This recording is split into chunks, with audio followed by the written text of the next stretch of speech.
we're going to take off with a recap of Cyber Week. Chris, so headline number one, A&M's, they're throwing it up a little bit. They're changing it up a little bit here.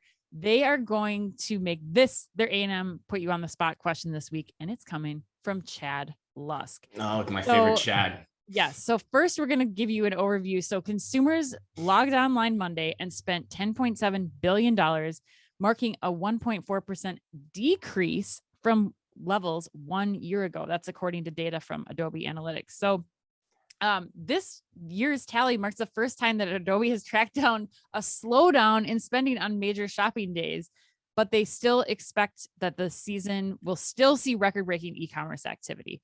Now, Chad wants to know, they also did a survey, A&M, on consumer sentiment, and they said that consumers actually are expecting things to get worse. They expect to earn less money in the future. So Chad wants to know, why do people keep spending more, and what, if anything, is going to break the spending bubble? Well, Chad, I'm so glad you asked that question. Dig into the psychology of the consumer now, Dr. Walton. No, I will. And I always like when Chad throws me the questions. I feel like Chad and I have this like friendly beef going with each other on these questions that we did ask him about antitrust. Yeah, right. Yeah, he's giving me back on me for antitrust. No, I mean, I think a couple things. I think number one, I think it's still really hard to make sense of any of the numbers. There's just so much imprecision in them based on what's been going on, over the past, 2 holiday seasons now, for the most part. And I think to the point that they raised in their consumer sentiment survey, which we covered in the quick 5 insightful minutes last week, there is still some trepidation out there. So I think you're seeing that play out. But my big takeaway from the whole thing, Ann, is that sales just moved up. That people are wanting to spend. They're wanting to spend on certain categories. And spend just moved up more into October and November, especially given the supply chain concerns as well that exist out in the marketplace, regardless of how real those are or not. There's a lot of questions about that seemingly now too. But I think that's what you're seeing. And I think you're still seeing people wanting to spend, but they're not going hog wild on the spending, which I think was the point that A&M really, I think Jonathan Sharp particularly made in that discussion we had with him, which is, yeah, there are places people are going to spend, but this isn't going to be the profligate spending era like it was in the roaring 20s 100 years ago coming out of the last pandemic. Yeah, I agree with you. I mean, I think when Amazon kicked off Black Friday, essentially Prime Day, their own Black Friday in October, that just got everything going earlier. And so things are spread out.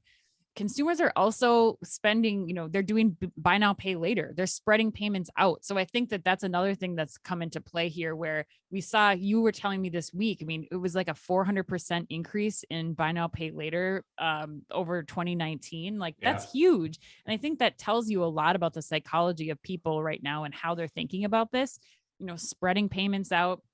I also think that we are seeing some spending from people. Like we are still going to see holiday spending right now. I think maybe not online, but maybe in stores still too, because they have access to money right now and are maybe thinking, like A&M is saying, that things are going to get worse down the line, or there's still this unknown that's out ahead. So maybe while they have money now, they're going to stock up, or why, deals are available, they're going to try to still get something in before the holidays are over.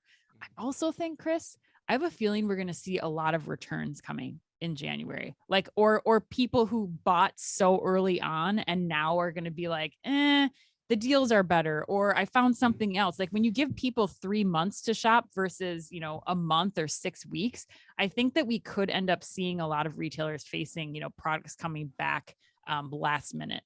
Yeah, and that seems like that's something that we're continuing to see year over year too. Your point about BNPL is really interesting to me too. From a sales perspective, the sale will still be captured when it's happening, right? It's from the consumer side for the payments. So that shouldn't necessarily hit the numbers, but I think it does speak to the psychology of what you're talking about here, which is that's a pretty big growth level for that type of payment service. And so there are people that are still using that because of the situation that they're finding themselves in. And that's a really real thing. I think my last point on this, Ann, that you made me think of would be, I think the bellwether here is going to be, what type of sales do we see in the store activity after the shipping cutoff? Is it going to be consistent with what we saw on Black Friday, and throughout the course of the weekend, or will there be some bounce that happens there, or will we just be so far out of product that we're not going to see anything materialize to that degree? But regardless, I think it's still going to be really hard to tell.